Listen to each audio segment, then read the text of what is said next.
was over off of Clower and what's it called?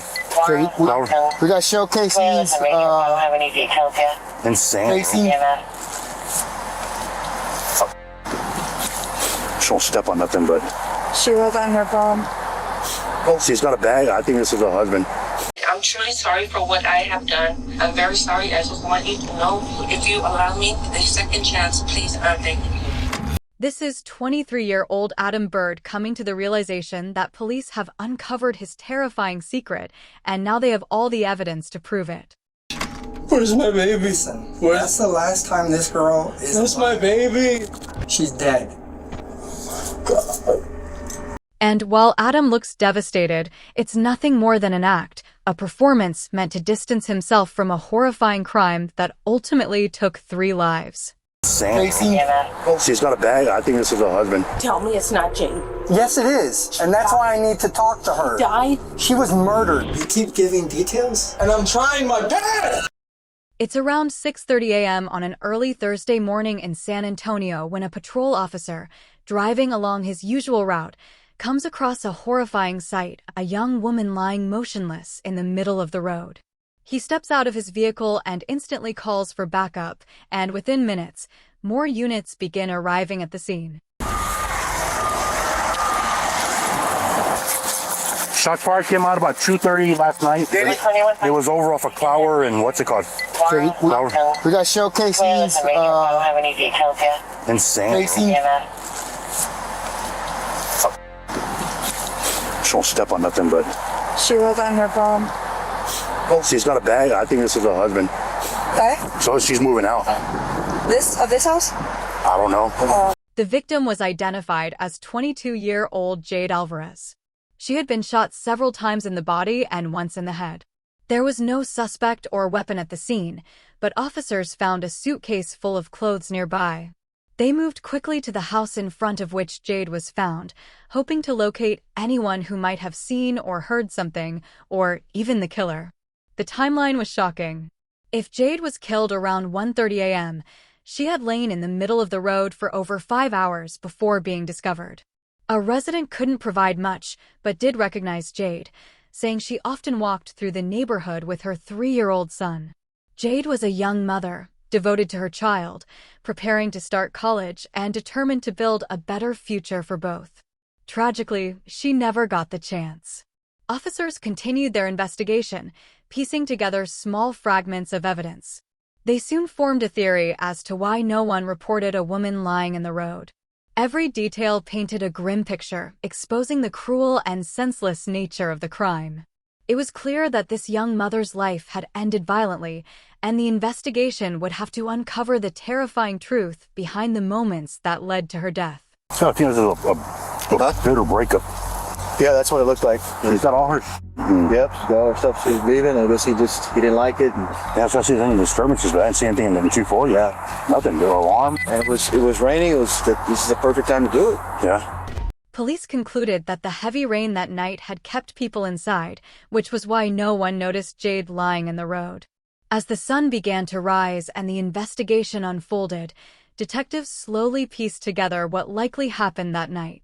In the process, they made a chilling discovery. Jade was pregnant. Probably she's getting out of the car and bam, hits her. She gets out. She's hunched over. Boom, boom. He gets out, grabs the luggage, throws it, goes behind her, boom, boom, on the back of the head. And she was telling you what she knew. She had like a C-section, so she might have been pregnant. Okay. Yeah. Along with being the mother of a 3-year-old at the time of her death, Jade appeared to be in the late stages of pregnancy. Officers now realized that whoever did this had to be truly twisted. They had taken the life of a mother and her unborn child. Near Jade's body, a phone was found. It was sent to forensics to be unlocked in hopes of uncovering recent messages or anything that might point to her killer. But what they later discovered shocked them. The phone didn't belong to Jade at all.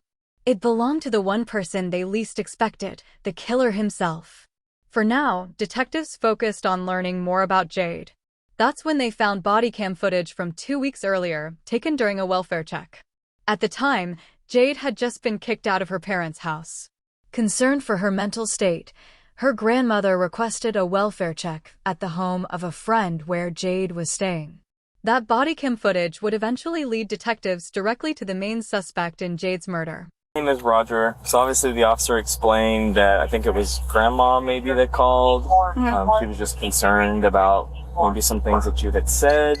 And so we just want to swing by and see if there's any way that we can help you out. If, those sorts of good things. No, I don't feel at all.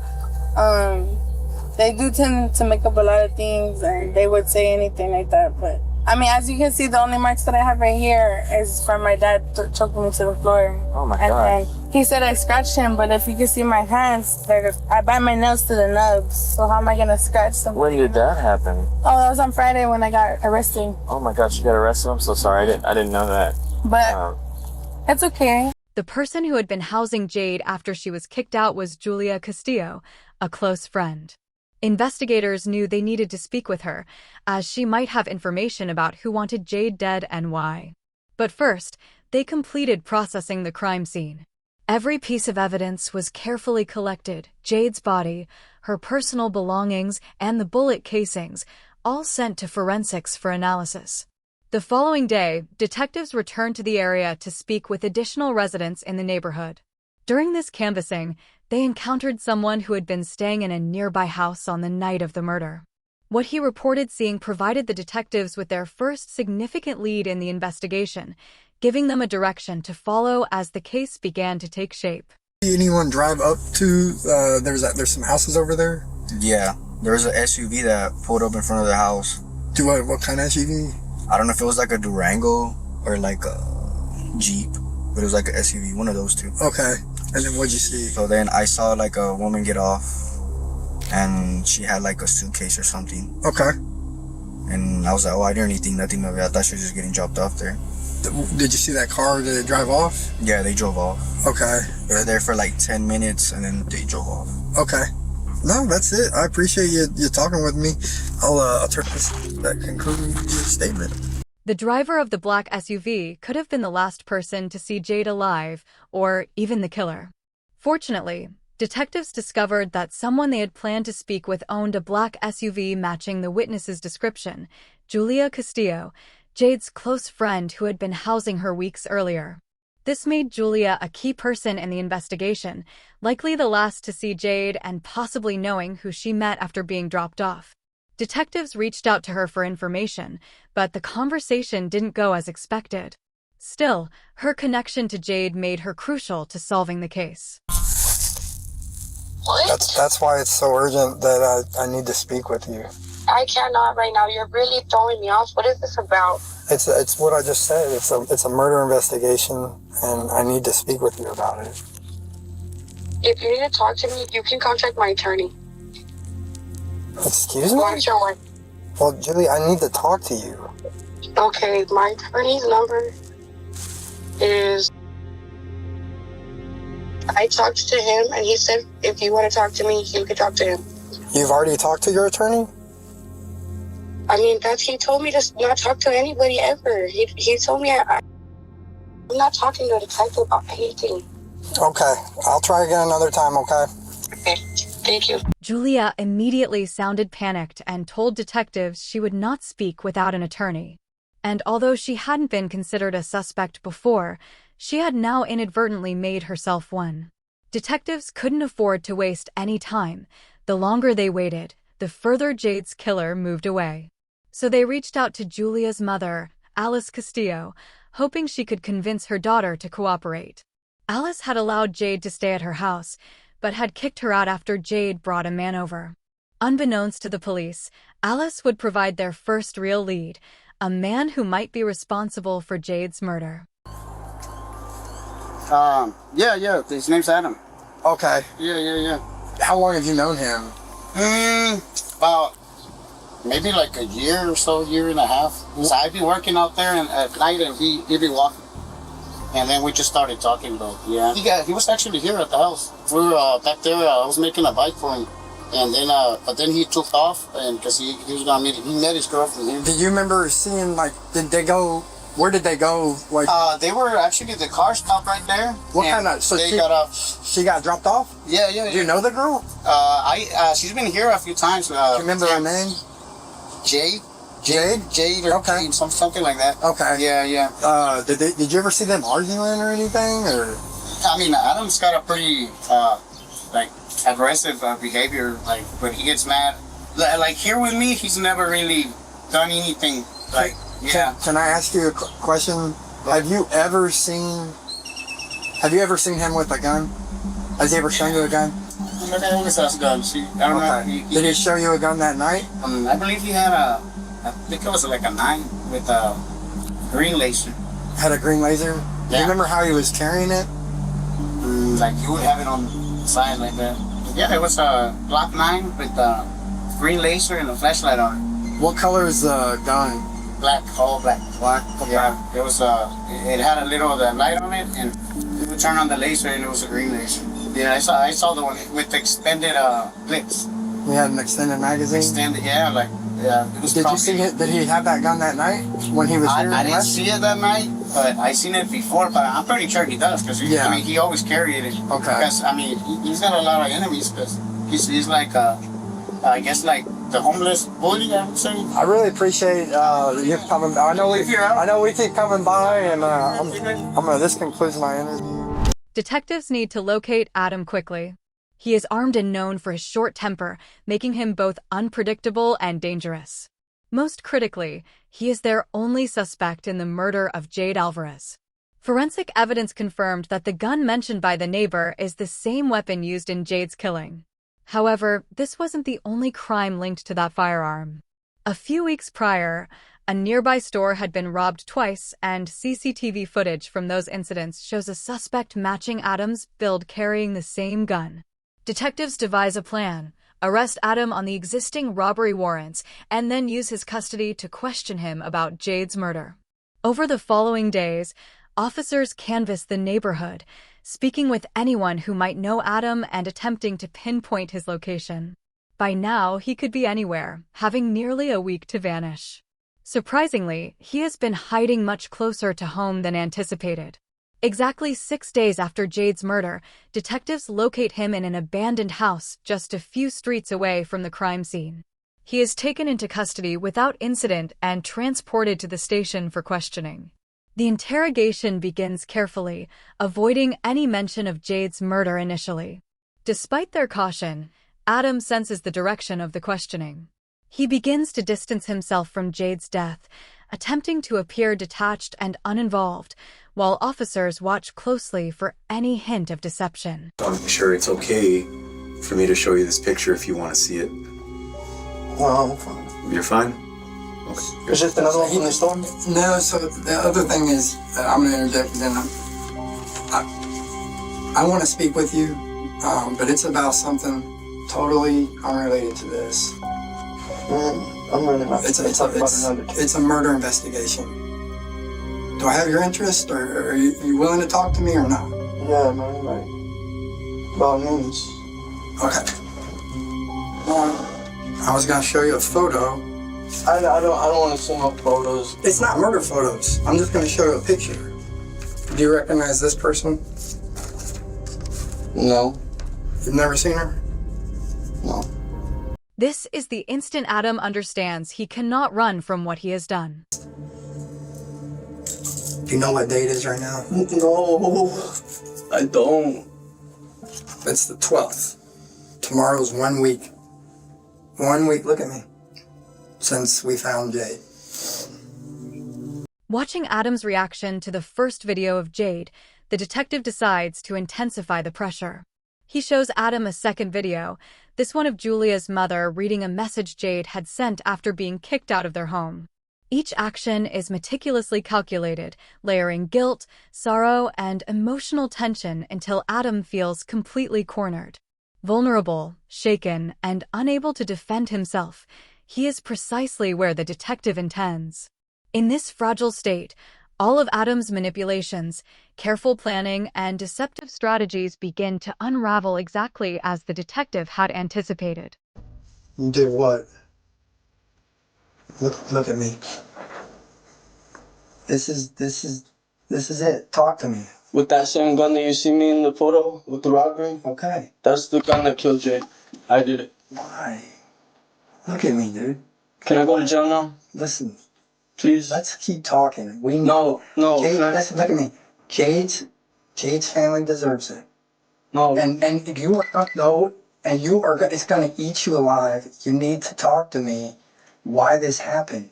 You didn't just lose your phone. You know what happened? You left your phone. It dropped. It's at the scene. Did she try to pull something on you? What happened? You tried know to set this. me up, man. You know this. Look at me. She tried to set me up, man, because look. What did she do? I know that Jade wasn't a saint. I know that she was setting people up. What did she do? Dude, look at me, dude. You've come so far. I know, man. It's eating you up, and it's gonna feel better. Your life is not over. How old are you? 23. You're 23. You have a life, but you can't live this life holding on to what you know. I know you want to go to jail, but we need to talk about. I'm done. You have the answer. I wasn't there. You know what happened. Let's She tried talk. to set me up, man. I don't want to talk about nothing. I'm tired. So, she wanted me to go looking for bars. Okay. And I was supposed to just take off. I wanted to just take off. Yeah. She kept on wanting me to punch her in the stomach. Is she pregnant? She said she was, but Okay. Did you think it was yours? yeah, like I didn't pull out. Like I Okay. had sex. So she said, punch me in the stomach. And I didn't want to. Right, all right, okay. And then what? Man, she just didn't want to have my baby, man. And it was just like a crime of passion or something. It was like she wasn't trying to have my baby. You wanted to have a kid. Yeah. You wanted to I have don't have any children, man. Okay. You wanted to have a kid with her, and she just kept on telling me to punch her in the stomach. She just kept on drinking and taking drugs.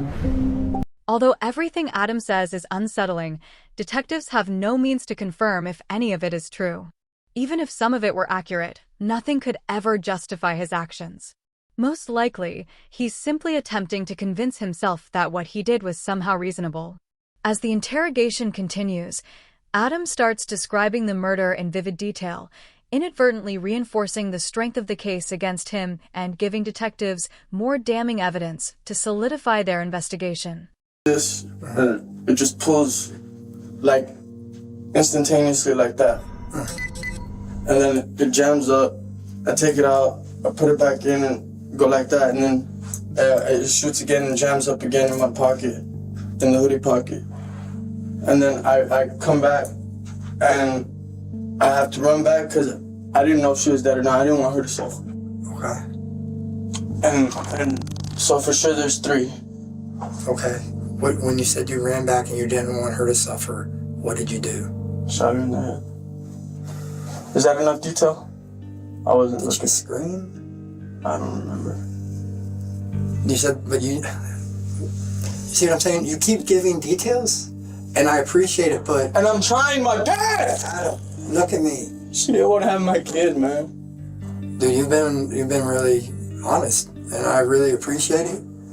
Like, man, she didn't want to have my baby, man. And then I took is that enough, man? Is that enough? Adam's actions were horrific, killing a young mother, her 3-year-old, and her unborn child. The detective stays calm, hiding all emotion, knowing any reaction could make Adam shut down. The goal is a full confession. Every word Adam speaks strengthens the case, giving the police the evidence they need to bring justice for the victims. Can I go now, please? You said that she had a purse. I don't know, man. I don't know. Can I please go now? Let me work on it. Like, please, man. Just hang on, okay? I'm gonna go get the other detective, alright? I wanna give you my card, okay? I'm gonna give you my card. Just hang on, okay? What stands out most is Adam's reasoning. He says he killed Jade because she did not want to keep his child. In the end, his actions took the lives of both Jade and her unborn child, leaving her 3-year-old son without a mother. Adam Bird, 23 years old, was charged with murder, 2 counts of aggravated robbery, and possession of a controlled substance. He entered a plea of no contest and was sentenced to 40 years in prison.